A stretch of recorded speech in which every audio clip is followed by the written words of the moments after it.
ඔයා දහස් ගණන් සල්ලි දීලා බොන ෆිෂ් ඔයිල් වල ඇත්තටම ගුණයක් තියනවද කියලා ගෙදරදිම ලේසියෙන් හොයාගන්න පුළුවන් ප්‍රායෝගික රහසක් මම කියලා දෙන්නද? වෙළඳ පොලේ තියෙන හැම ෆිෂ් ඔයිල් එකක්ම එක වගේ නෑ.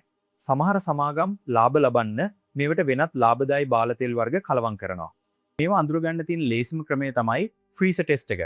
ඔයා පාවිච්චි කරන ෆිෂ් ඔයිල් කැප්සුල් එකක් අරගෙන අද රැයට ඔයාගේ ෆ්‍රීසර් එකට දාන්න. පහුවදා උදේ බලද්දී ඒ කැප්සුල් එක ඇතුලේ තියෙන තෙල් ටික අයිස් වගේ සම්පූර්ණයෙන්ම මිදිලා සුදු පාට වෙලා තියෙනවා නම් ඒක ගොඩක් බාල ෆිෂ් ඔයිල් එකක්. ඒකට හේතුව තමයි ඒකේ වටිනා ඔමේගා 3 වලට වඩා ලාභදායී සන්තුෂ්ත මේදේ එහෙමත් නැත්නම් ලේසියෙන් මිදෙන සාමාන්‍ය තෙල් වර්ග ගොඩක් කලවම් කරලා තියෙන එක. හැබැයි මේ කැප්සුල් එක ඇතුලේ තියෙන තෙල් ටික මිදෙන්නේ නැතුව වෙනදට වඩා පොඩ්ඩක් ඝන වෙලා විතරක් තියෙනවා නම් අන්න ඒක තමයි නියමම ෆිෂ් ඔයිල් එක.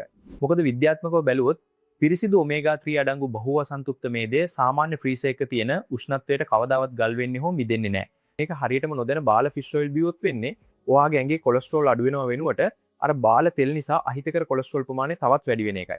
ඒ නිසා ෆිෂ් ඔයිල් එකක් ගන්නකොට කැප්සුල් එකේ තියෙන මිලිග්‍රෑම් ගාන විතරක් බලන්නේ නැතුව ඒකේ තියෙන APA සහ DHA ප්‍රමාණය වගේ දේවල් අනිවාර්යයෙන්ම කියවලා බලන්න. සල්ලි දීලා ලෙඩ හදාගන්න එපා. අදම ඔයාගේ ෆිෂ් ඔයිල් එකත් මේ විදිහට පරීක්ෂා කරලා බලන්න. මේ වටිනා වීඩියෝ එකත් අනිවාර්යයෙන්ම ඔයාගේ යාළුවන් අතරේ ෂෙයා කරන්න. ඔයාලට මොනවා හරි ගැටලු තියෙනවා නම් ඒ ගැන පල්ලෙහායින් කමෙන්ට් එකක් දාලා අහන්න.